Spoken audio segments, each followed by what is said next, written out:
Let's move on to the Bellator 212 and Bellator 213 preview. We have those cards coming up Friday and Saturday from Hawaii. The one on Friday is the Salute the Troops card Bellator is putting on for the troops. The main event is Brent Primus taking on Michael Chandler for their rematch. If you remember, Brent Primus won the title by beating Chandler. He landed a low kick. It ended up messing up Chandler. He got an injury. And even though Chandler was hobbling around on one leg, he was still trying to fight. He showed a lot of heart, like trying to continue in that fight. Unfortunately, they stopped the fight.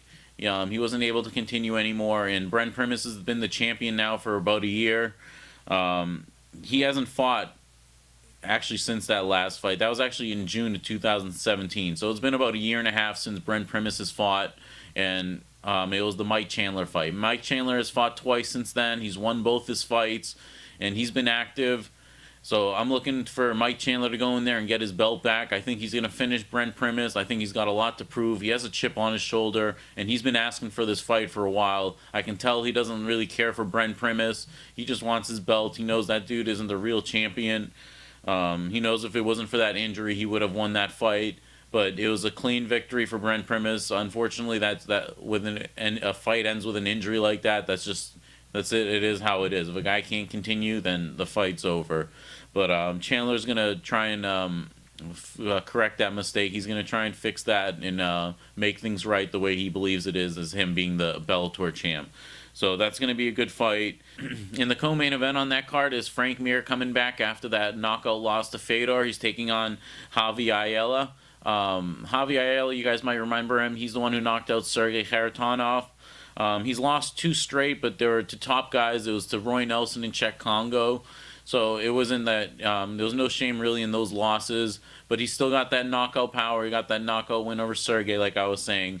So Frank needs to take this fight down. He can easily win this fight. He could win on the feet as well, but with all the knockouts he's had, knockout losses he's had, I don't know. I don't think he should risk it. I think he should take him down. He could easily win this fight with ground and pound or submission. Frank Mir should definitely look for the takedown. I know he likes to stand up and bang because he's got good hands, but your chin's not going to hold up forever. I think he needs to fight smart in this fight and just get back in the win column. I don't think he needs to prove that he can knock everyone out or this and that. I think he needs to just fight smart and get a W right now.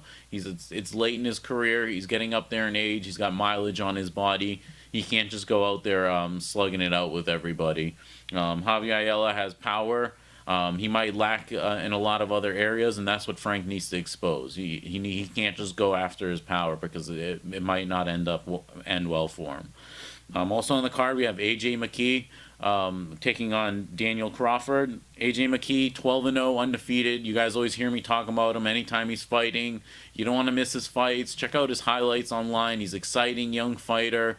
He's trained very well-rounded, and this is Daniel Crawford's second fight. He's 10-2. I'm looking for him to come out with a little bit of a chip on his shoulder. He's taking on a big name in AJ McKee, so we'll see how he looks in this fight. Some guys really step up to that higher up competition or when they're fighting in the spotlight. So we'll see how it is, but I got to pick AJ McKee on paper. He's just too good. He's been looking really well. He's always getting better. Every fight we see him, AJ McKee's always looking better.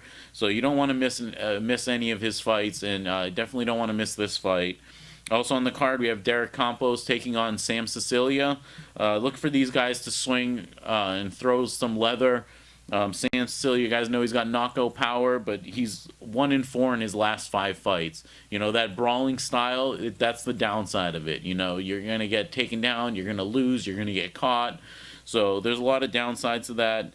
Derek Campos was on a 4-fight win streak until he lost to Patricky Pitbull when Patricky stopped him.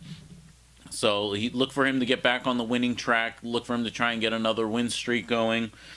Also, we have a women's fight on the card with Juliana Velasquez taking on Alejandra Lara.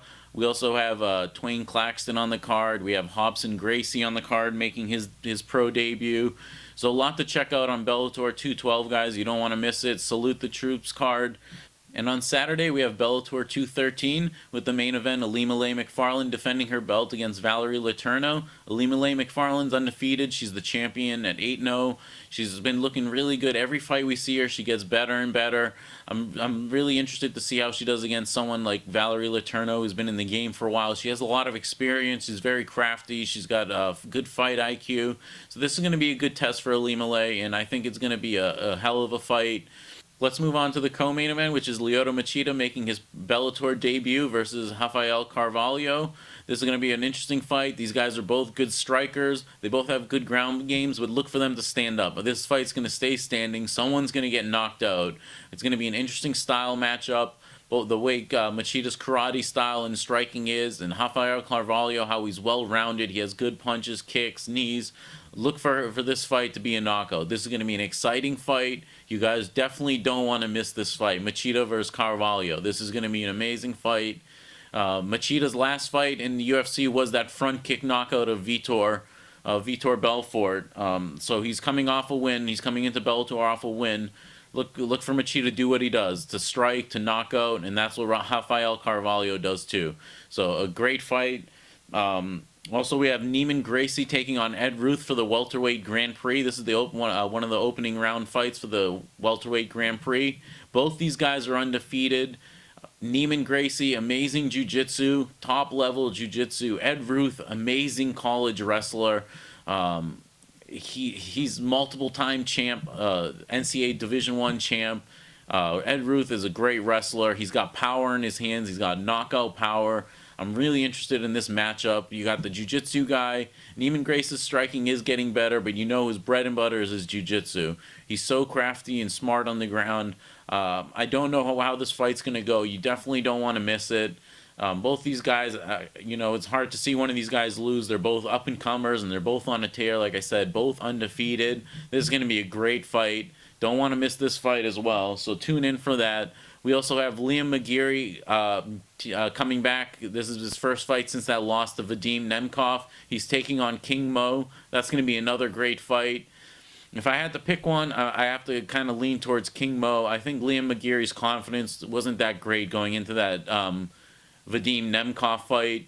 When I interviewed him beforehand, when he was asked about the fighting in the Bellator Heavyweight Grand Prix, he's like, oh, those guys are big guys, and this dude's huge. I think he lacks confidence, and I think Liam McGeary, if he didn't get his confidence back, I think King Mo's going to run all over him. King Mo's a confident dude. He knows he has talent. He knows he has power. He's got speed. So I'm looking for King Mo to win this fight. Both these Bellator cards are great. Bellator 212 on Friday and Bellator 213 on Saturday. It's good to see Bellator going back to Hawaii. Hawaii has such a rich fight history in MMA. There's so many organizations there, from Super Brawl, Rumble on the Rock, like K1 went there, BJ Penn versus Renzo Gracie. K1 put that fight card on there. So that has a rich history, and Hawaii is known for having tough, durable fighters. There's been a lot throughout the history. So I'm happy to see Bellator going back to Hawaii and bringing MMA back to Hawaii. I think that's awesome. I think it's going to be a lot of fun, and I think the fans will enjoy it as well.